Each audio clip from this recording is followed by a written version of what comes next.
The Media Council of Kenya is sounding alarm on guests that are being brought on TV, especially this mainstream spaces, to talk about topics, sensitive topics that touch on matters nutrition, health, the constitution, especially those that deem themselves as experts. And this is because of a recent interview that literally shattered the internet and went viral that happened on Spice FM, where there's this guest who talked about, and it was actually titled, Ugali is the most useless food that is out there.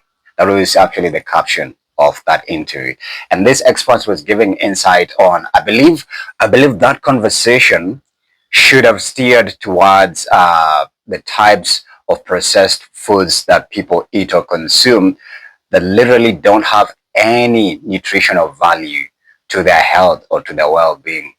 And this is something that I personally had even from when I started working out before I took a little break. Um, one of the coaches, actually trainers, told me, some you guys consume a lot of ugali, processed ugali, and it's not nutritional. And I've also heard this from Amerix, I think. He said, especially processed, the rest of some of this maize flour that you guys buy on the shelves doesn't have any nutritional value. It's just fiber and just, well put together, grains and you know what. So I believe this should have been steered towards that. But I also want to support him because how many processed let me say how many brands of processed cooking flour do you guys buy on these shelves that have nutritional value? Like you'd say, but they have been eating this processed brand of flour, and I think it has added some nutrition to me. Nothing. So I 1,000% agree.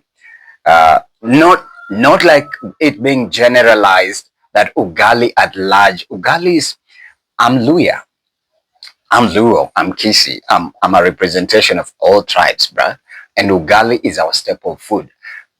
I could survive on my whole entire life with ugali chicken, ugali nyama, ugali fish, January to December. So ugali is our staple food. So I wouldn't agree that ugali is the most useless food that is out there.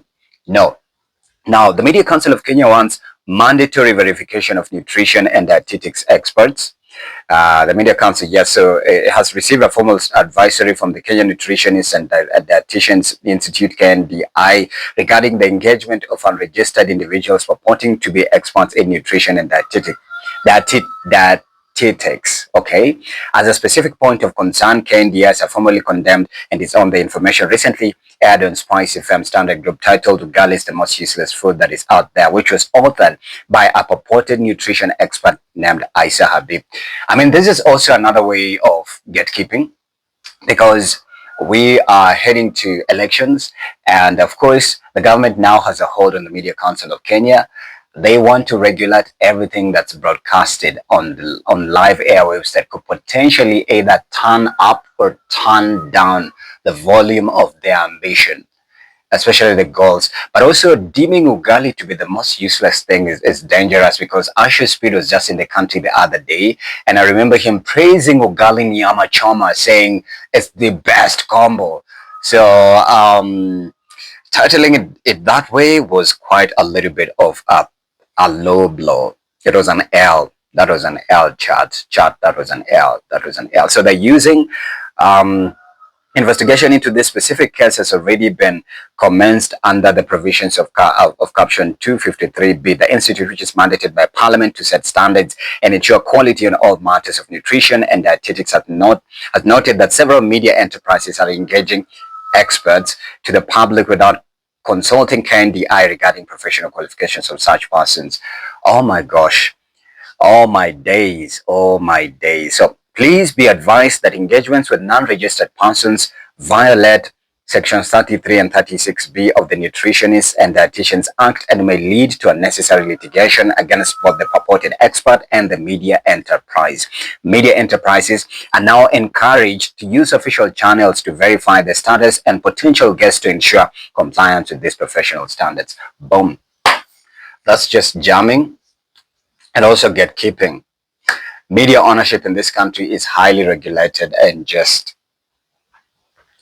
super monitored, because people that have vested interest in it are politicians. So that conversation should have steered towards, like, specifically some brands of ugali or flour that's being sold on the shelves. But also that again is going to put a red line or a red tape on who should come on TV or radio to say what and what. And that's why we're seeing outbursts of podcasts. Next, they'll be regulating this podcast and saying you'll now have to register if you are running a podcast that's famously known. Like it starts like that before they jam, like jamming, blackballing, monitoring, censorship. So yeah, that's literally censorship. But anyways, I think that conversation would have been titled or captioned differently. It would mean differently as well to whoever was watching.